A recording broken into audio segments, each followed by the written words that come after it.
আচার এমন একটি লোভনীয় খাবার যা কিনা ছোট বড় সকলেরই পছন্দ। এমন কেউ নেই যে বলবে আমি আচার খাই না, আমার আচার ভালো লাগে না, আমি আচার পছন্দ করি না। যে টকটা পছন্দ না করে সে মিষ্টিটা খায়, যে মিষ্টিটা পছন্দ না করে সে মিষ্টি, টক আর হচ্ছে ঝাল বা কাশ্মীরি বা মোরব্বা, হ্যাঁ, এক একজন এক একটা খায়, কিন্তু খায়। সবাই পছন্দ করে এবং কম বেশি সবাই বানাতে পারে, শুধুমাত্র আমাকে ছাড়া।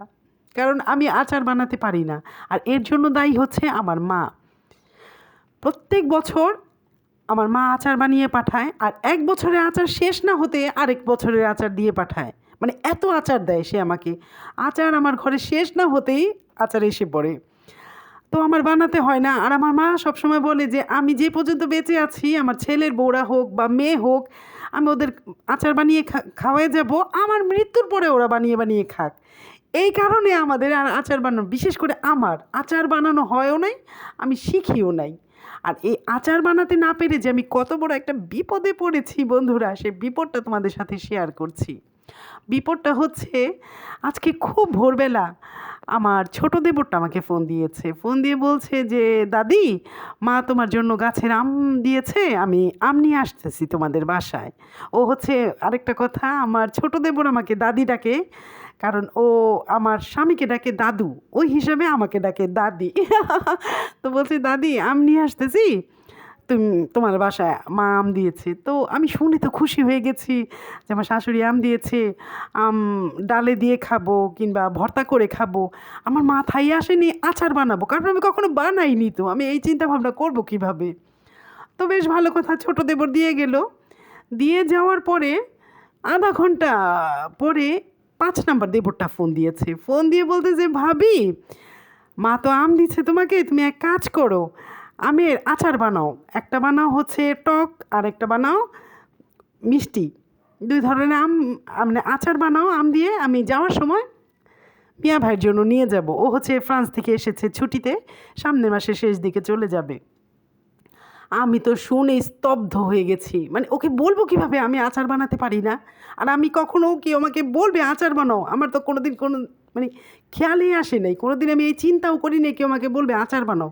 আমি কখনো বানাইনি, তো আমি এই চিন্তা করব কিভাবে। তো আমার দেবর বলতে যে আমরা চুপচাপ শুনছি, শোনার পরে আমার দেবর বলে যে ভাবি ভয় পায় না, ভয় পায় না, মানে চুপ হয়ে আছি এর জন্য বলে ভয় ভয় পায় না, ভয় পায় না, আমার জন্য দিতে হবে না, তুমি মিয়া ভাইয়ের জন্য বানাও, আমার জন্য আমার বউ দিবে। এই কথা শুনে তো আমার আকাশ ভেঙে যেন মাথায় পড়লো। কেন জানো? কারণ আমার যাটা হচ্ছে গ্রামের মেয়ে, আর গ্রামের মেয়েরা আচার বানানো, পিঠা বানানোর মধ্যে তো পারদর্শ। যেখানে আমি পারি না সেখানে আমার যা বানাবে, তার মানে ওটা না জানে কত মজা হবে, টু গুড। আর আমারটা তো মনে হয় মুখেই তোলা যাবে না। আবার ভালো হলে তো আল্লাহর রহমতে হতেও পারে, কিন্তু আমি তো বানাইনি, আমার তো কোনো গ্যারান্টি নেই যে আমার আচারটা ভালো হবে। বানাবো, পারবো, কিন্তু হাত পাকার মানুষ না তো, কারণ কখনো করিনি। তো যখন শুনেছি যে যাটাও বানাবে, আমি না আর কথা বলতে পারছি না, আমার এমন লাগছে আল্লাহ আমি কী করব, এই কোন পরীক্ষায় পড়লাম। তো দেবরের কথা টথা বলে রেখে দিল ফোন। তারপরে তো দৌড়াদৌড়ি শুরু হয়ে গেল আচার বানানোর প্রসেসিং। 5তলা যে আন্টি আছে, আন্টিকে ডেকে আনলাম যে আন্টি আচার করব, কিভাবে করব তাড়াতাড়ি বলে দেন, আমার শাশুড়ি পাঠিয়েছে। তো আন্টি দেখালো, 2 রকমের আচারই কাটলাম। কাটার পর যেটা মিষ্টি করব সেটা আন্টি বলেছে কি কেচে কেচে দিবে। আমি না কাচিনি, আমার মনে নেই। আবার 2-3 ঘন্টা পরে আসছে আন্টি দেখার জন্য যে আমি কিভাবে করেছি, শুকা দিয়েছি। দেখে কি যে লম্বা যে আচারটা যেটা করেছি সেটা কেচে কেচে দিতে বলছে, আমি কাচিনি। আবার বলে যে কাচো জলদি, তো মানে আমি বললাম কেচে দিবা। তো এই যে পারি না, না পারা মানুষ যেরকম ডস খায় সেই ডসটা খেলাম।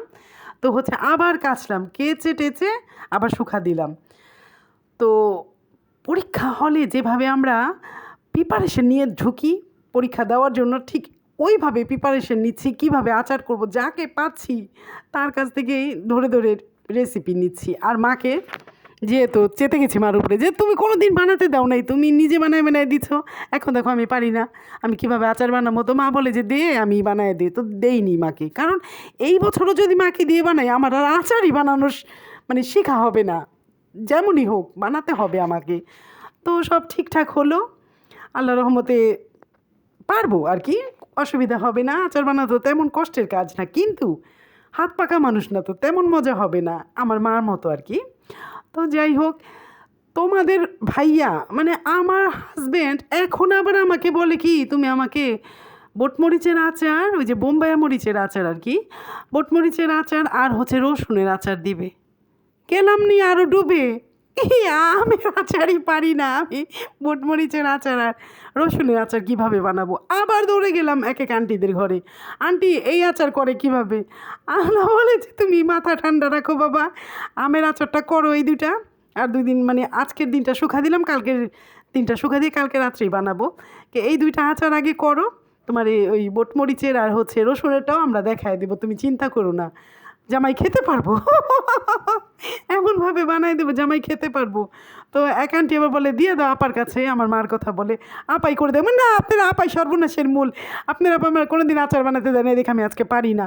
আজকে আমি কত বড় একটা টান টান উত্তেজনার মাঝে পড়ে গেছি, আমি কত বড় একটা পরীক্ষার মধ্যে পড়ে গেছি। তো আমার মাকে আর এই বছর দেবো না, যেমনই হোক আমারটা আমিই বানাবো। তাই বলছি বন্ধুরা, প্রত্যেকটা কাজ আমাদের শিখে রাখা উচিত, অভিজ্ঞতা অর্জন করা উচিত। আমাদের মেয়ে মানুষের কখন কোন কাজটা যে জরুরি হয়ে যাবে কেউ বলতে পারে না। তো যাই হোক, তোমরা সবাই আমার জন্য দোয়া করো, আমার আচারটা যেন ভালো হয়, আচারগুলো খাবার উপযুক্ত হয় এবং আমার জায়েরটা ভালো হবে, কারণ ও গ্রামের মেয়ে, তারপরও কাছাকাছি যেন যেতে পারে। আমার জায়ের আচার আর আমার আচার যেন কাছাকাছি যেতে পারে। সো আমার দুঃখের কথা তোমাদের সাথে শেয়ার করলাম। সবাই ভালো থেকো, আর সবাই আচার বানানো হোক, পিঠা বানানো হোক, সব কিছু না শিখে রেখো। মাদের আশায় থেকো না, মারা দেবে আর বসে বসে খাবো, নিজে কিছু পারবো না, তাহলে যে আমার মতো কঠিন পরীক্ষার মাঝখানে পড়ে যাবে। ঠিক আছে, সবাই ভালো থেকো, আল্লাহ হাফেজ, আবার দেখা হবে, কথা হবে অন্য কোনো ভিডিওতে। সেই পর্যন্ত সবাই ভালো থেকো, আর আমার আচারের জন্য দোয়া করো বিশেষ করে, ঠিক আছে? আমার আচারটা যেন আমার স্বামী খেয়ে মানে তৃপ্তি পায়, খুশি হয় যে না আমার ওয়াইফ ভালো করেই বানিয়েছে আচারটা। ওকে, বাই।